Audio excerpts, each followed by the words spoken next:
guys! Welcome back to my channel. I'm Kamila, and today I wanted to talk a little bit about how I started my own business, Kamila, and what motivated me to do that. So I've been getting quite a bit of questions from my friends and people I know from social media asking me how I started my own business. And I thought it's a nice time for me to answer that question, since it's been almost a year that I've been running this business with my sister Tammy. To tell you guys a little bit about myself, I graduated college a few years ago from Yonsei University, Korea, and I majored in English Literature and Language, which is kind of unrelated to what I'm doing now. But anyways, after I graduated college, I went into the corporate world and worked for corporate for about 2 years, and that was a whole another like career and lifestyle then. But although I enjoyed being in corporate, what I always knew, or like what I always felt, was that as much as I like it, it didn't really feel like it was my work, and I wanted to do something that will eventually become mine. So that really made me gear towards running a business.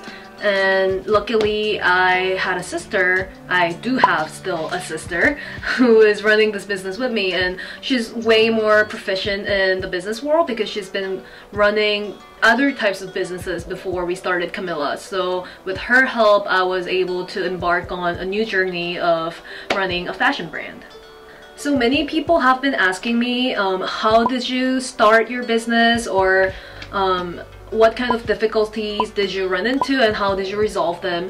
In regards to that, I think I have 4 pointers or tips based on my experience that I felt and thought was really important in making my business happen, which is number 1, you have to play to your strengths. Number 2, it's good to have a partner or a mentor or both. And number 3, you have to know your market. And number 4, you have to be patient. That's one that I've been struggling the most with. To start with number 1, playing to your strength might sound really cliche, because it does. But when I say strength, I'm not saying what you write down on your resume. I mean, those could be your strengths as well, such as your college degree or how many languages you can speak. But what I mean by strength is what's naturally in you. So for me, I kind of evaluated that I'm very outspoken, and I am also quite social and have a very good eye for fashion. And these are the things that I don't have to try hard to get or try hard to practice, because it's been in me.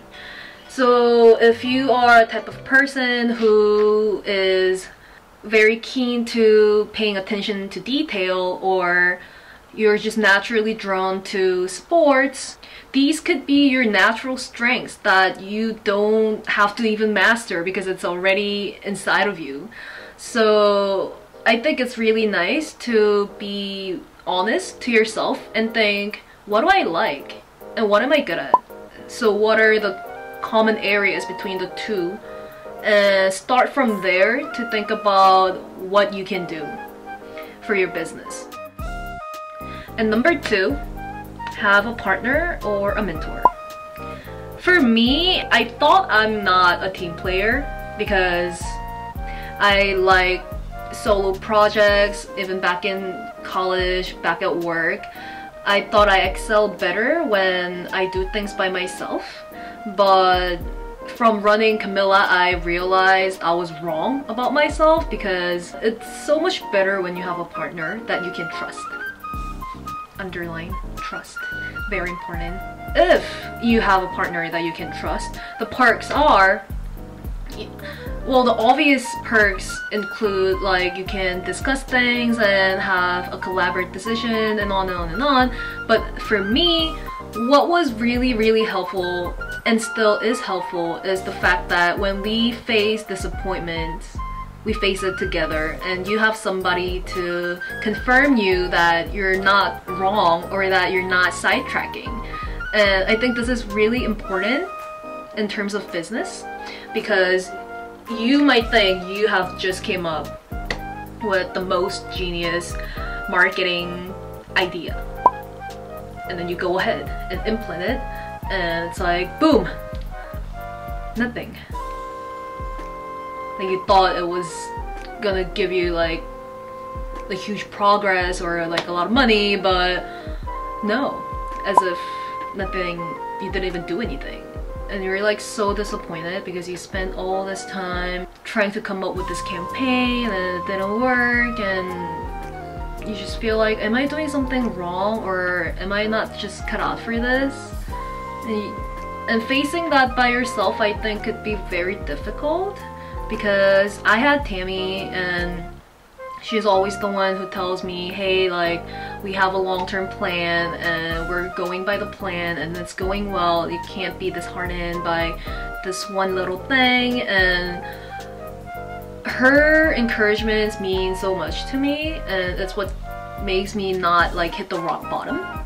So I think it's nice if you could find a person like that to work with you. Maybe to complement being a solo businesswoman or a man, you could also look for a mentor around you who's more proficient and experienced in this area. In my case, I have a professor that I've been friends with since college, and she is a business professor. So she coaches me and Tammy about our business proposal. She gives very valid opinions and would tell us what's going well, what's not really, what's sidetracking, and her comments are very important and helpful because it's, number one, coming from a third person perspective, and also coming from a professional perspective. So that is invaluable. So maybe if you guys could find a person like that around you, I mean, they don't have to be college professors, they could be literally like a friend who's been running a business in a similar field, or they could be even your parents, your relatives, anyone, anybody that you value their opinion on business, not something else, the business part. Moving on, number 3, know your market.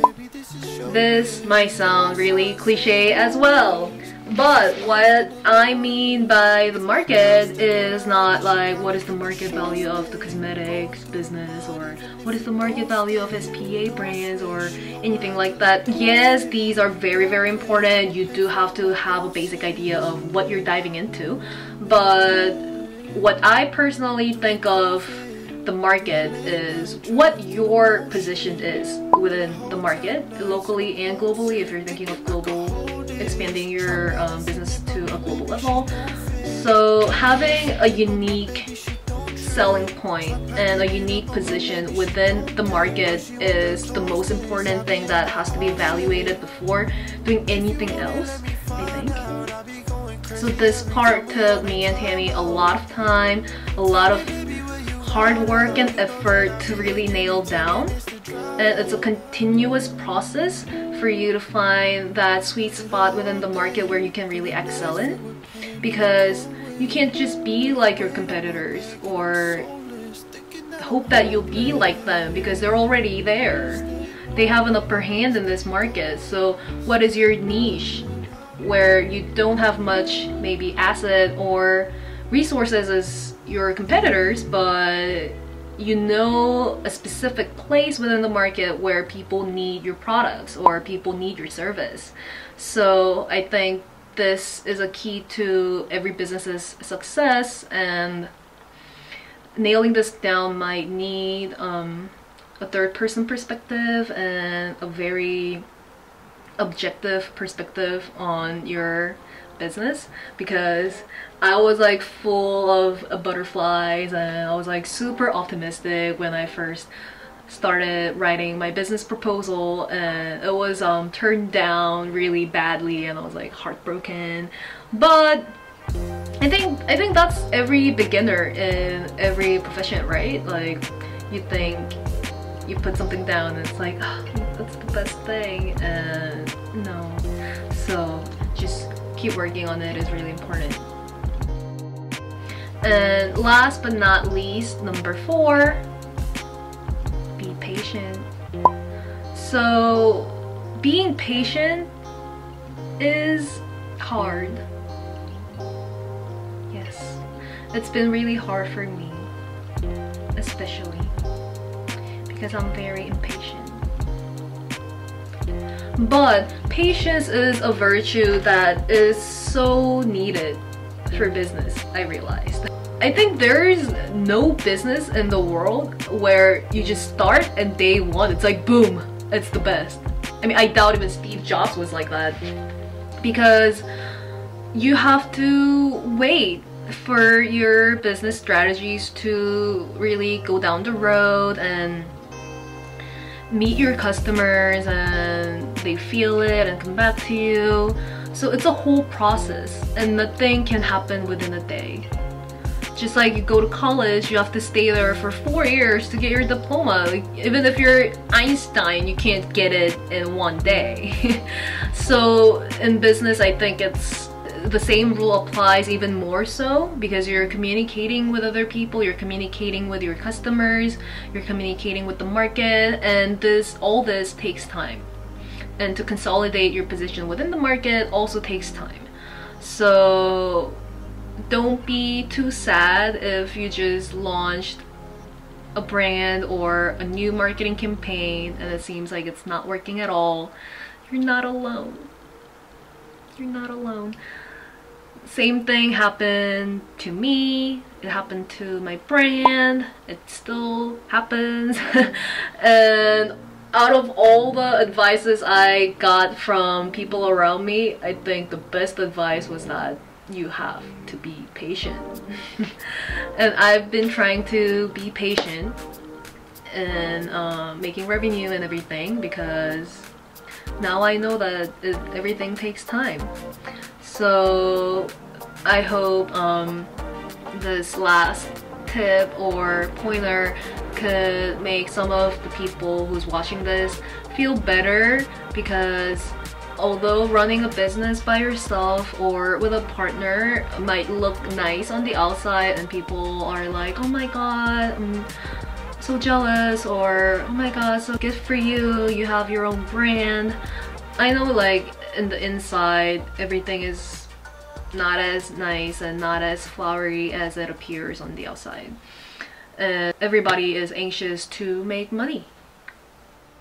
So yeah, those were the 4 pointers I learned from my year-long journey of running Kamila. And if you guys have any questions or any comments about me or my brand, please write them down below and I will get to them. And for some of you guys who might want to check out my brand, you can go to my website. We have a local Korean website and a global website which ships internationally, free shipping over $75 of purchase. So please visit and take a look. And thank you guys for watching this video. I hope it made you feel better, and I'll see you next time.